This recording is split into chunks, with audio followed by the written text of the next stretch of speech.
आज जो यहाँ बैठक हो रही है, इसका मेन उद्देश्य क्या है बहुजन समाज पार्टी का? सबसे पहले इलेक्ट्रॉनिक मीडिया से जो साथी आप यहाँ कवरेज करने के लिए, विशेष करके यमुना पार की तहसील बारा के अंतर्गत विकास खंड कौंधियारा के अंतर्गत जो है ग्राम सभा मवैया है।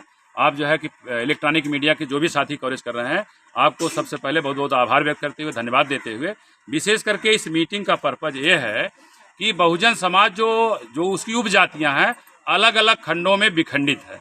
उस बहुजन समाज जो 85% अगर कहा जाए, 85 के बीच में जो डेसिमल लग गया है 8.5 हो गया, उसको पुनः 85 करने के लिए, गैर राजनीतिक जड़ों को मजबूत करने के लिए मवैया ग्राम सभा में ये मीटिंग की जा रही है। विशेष करके इस मीटिंग का लक्ष्य है कि चकबंदी के बाद यहाँ जो भी ग्राम समाज ज़मीनें निकल के आई हैं, कम से कम 50, ज़्यादा से ज़्यादा 100 बीघा ज़मीनें निकल के आई हैं।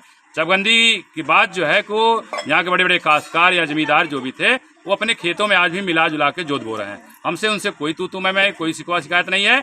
हम वर्तमान में उत्तर प्रदेश के मुख्यमंत्री, देश के प्रधानमंत्री आपकी इस इलेक्ट्रॉनिक मीडिया से मांग करना चाहेंगे, उनको आगाह करना चाहेंगे कि भाई अगर आप चाहते कि हम तीसरी बार उत्तर प्रदेश का मुख्यमंत्री बन जाए या हम चौथी या 5वीं बार देश का प्रधानमंत्री बन जाए, हम तो कहते हैं इसमें खेतों में धान की फसल लगाई गई है।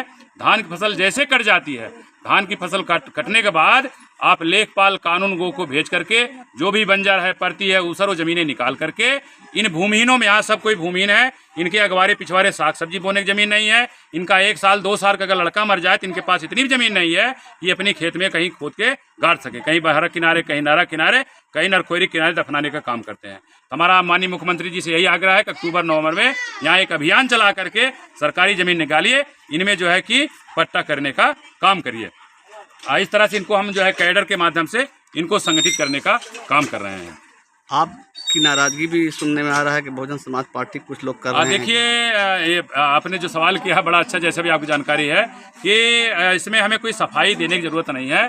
हम विशेष करके बाबा साहब की बदौलत पढ़ लिख कर यहाँ पहुँचे हैं। या मानवर काशीराम साहब की वैचारिकी में मानवर साहब ने कहा कि बहुजन समाज की गैर राजनीतिक जड़ें जब तक मजबूत नहीं होंगी, तब तक उस समाज की राजनीति कभी कामयाब नहीं होती। गैर राजनीति जो चमार अलग रो रहा, पासी अलग रो रहा, धोबी अलग रो रहा है, हमारा जो काम है ये अनुसूचित जात की जो उपजातियां हैं, अगर हम बहुजन समाज में अनुसूचित जात हैं तो अनुसूचित जातियों को जैसे अंगुली है अलग अलग, अपने खंडों में चमार अलग है, धोबी अलग है, पासी अलग है, इनको हम संगठित करने का काम कर रहे हैं। इनको बता रहे हैं कि हम हजारों साल पहले इस देश के हुक्मरान कौमें रही हैं, हजारों साल पहले इस देश की शासक कौमें रही हैं, हजारों साल पहले इस देश के हम राजा रजवाड़े रहे हैं।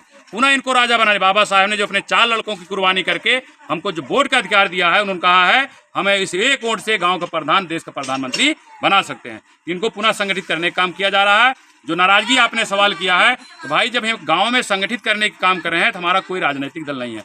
डॉक्टर अंबेडकर वेलफेयर नेटवर्क, जिसे हम डान के नाम से जानते हैं, डान एक गैर राजनीतिक संगठन है जो समाज को संगठित करने का काम कर रहा है। विशेष करके हम इसे हम ही बता सकते हैं, भैया आप सब बहुजन समाज पार्टी वाले दूसरे वाले बहुजन वाले सभी आप करें। अच्छा, अगर आपको वोट देना हो कहाँ देंगे? हाथी के बटन दबाएंगे कहीं और? सभी बोल रहे हैं ये सभी बहुजन समाज के लोग हैं जो विखंडित है, इनको हम एक करने का बात कर रहे हैं। जो इनका भी जब चुनाव आ जाता है तो हमारे बहुजन समाज जो हमारा मतदाता है, हमारा जो वोट है गाँव में है, लेकिन हमारे पदाधिकारी रानी पाल, तीनों पाल लगा करके उनको मंच सजा दीजिए तो 1 घंटा बेफालतू भाषण देंगे। लेकिन हमारा जहाँ बहुजन समाज कोर्ट है, यहाँ कोई मीटिंग करने नहीं आएगा। तो कम से कम हमारे पास अगर एक कार्यकर्ता है बहुजन समाज पार्टी के, गांव में जा करके इस तरह से इनको हमें मोटिवेट करके बहुजन समाज को पुनः संगठित करने का काम। मैं Rambrij Gautam, advocate high court, संस्थापक डॉक्टर अंबेडकर वेलफेयर नेटवर्क, डान।